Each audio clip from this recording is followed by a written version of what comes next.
Mi jefe instaló una cámara de seguridad en mi área.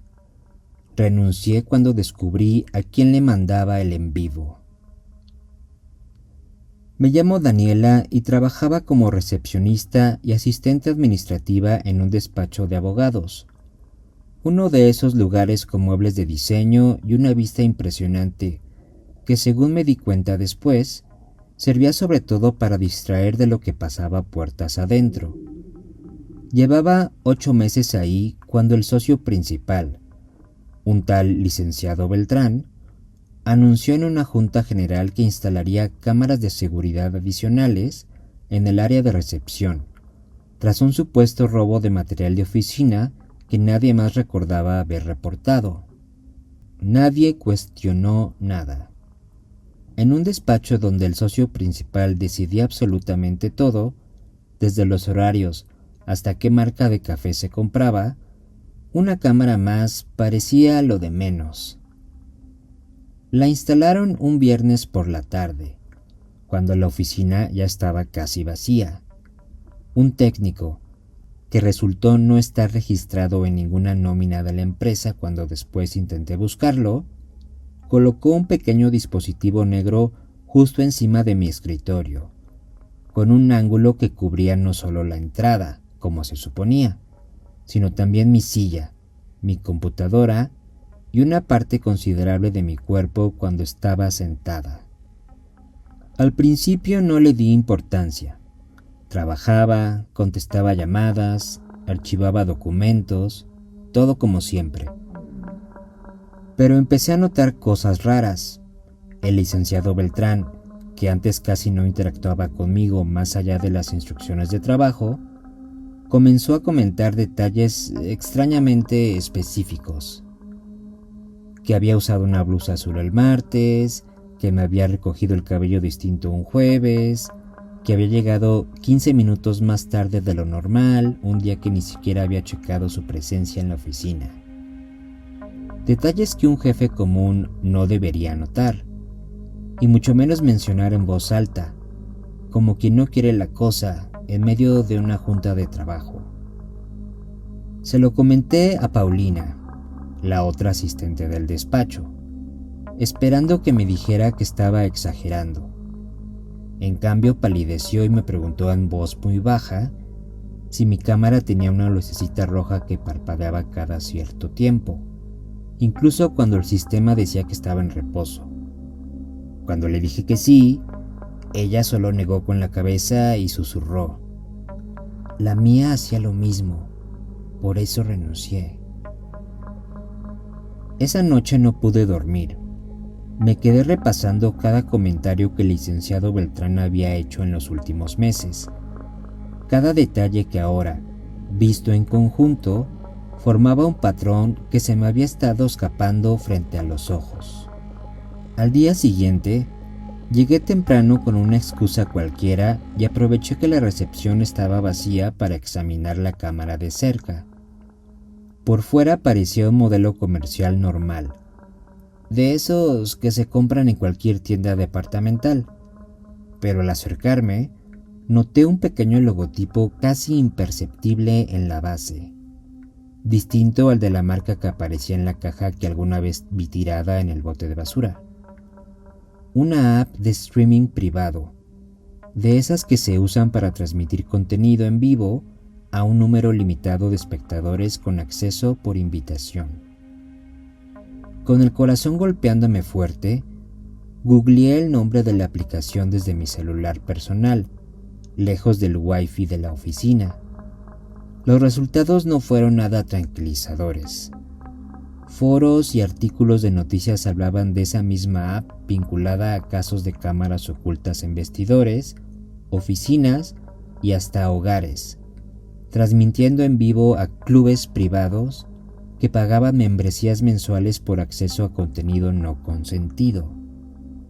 Se me revolvió el estómago al pensar en cuántos meses llevaba esa cámara apuntando hacia mi escritorio, hacia mí, mientras yo trabajaba sin la menor sospecha de que del otro lado de esa lente había, posiblemente, decenas de desconocidos pagando por ver cada uno de mis movimientos. Necesitaba pruebas. No bastaba con sospechas ni con el testimonio nervioso de Paulina, que ya ni siquiera trabajaba ahí para respaldarme directamente. Empecé a investigar con más cuidado, revisando durante mis descansos la red del despacho desde mi propia laptop, buscando el nombre del dispositivo conectado al Wi-Fi de la oficina. Lo encontré fácilmente, un identificador que decía simplemente CAM RCP02, conectado permanentemente a un servidor externo que no correspondía a ninguna empresa de seguridad legítima que el despacho hubiera contratado según los registros administrativos. Tomé capturas de pantalla de todo. Guardé el nombre del servidor, la fecha de instalación, hasta un correo interno donde el licenciado Beltrán había aprobado personalmente el proveedor, sin pasar por el proceso normal de contratación de la empresa. Y entonces, mientras guardaba la última captura en una carpeta oculta de mi celular, escuché sus pasos acercándose por el pasillo, justo detrás de mí. Cerré la laptop de golpe y guardé el celular en mi bolsillo con un movimiento que esperaba pareciera casual. El licenciado Beltrán se detuvo justo detrás de mi escritorio, con esa sonrisa tranquila que ahora, sabiendo lo que sabía, se sentía completamente distinta. ¿Todo bien, Daniela?, preguntó mirando de reojo mi pantalla apagada. Te noto nerviosa. Solo cansada, logré decir, con una calma que no sentía para nada. Se quedó unos segundos más de lo necesario, como midiendo si la creía o no, y finalmente regresó a su oficina. En cuanto la puerta se cerró, respiré por primera vez en lo que se sintió como varios minutos. Sabía que no podía quedarme un día más fingiendo normalidad. Esa misma tarde, con la excusa de una cita médica, salí del despacho con mi celular, mi laptop personal y todas las capturas guardadas en 3 lugares distintos: la nube, un correo enviado a mí misma y una USB que le dejé a mi hermana por si algo pasaba.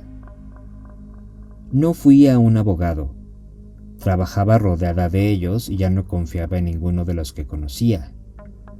Fui directo a una organización de derechos digitales que había encontrado durante mi investigación, especializada justo en casos de cámaras ocultas y distribución no consentida de contenido íntimo. Les mostré todo.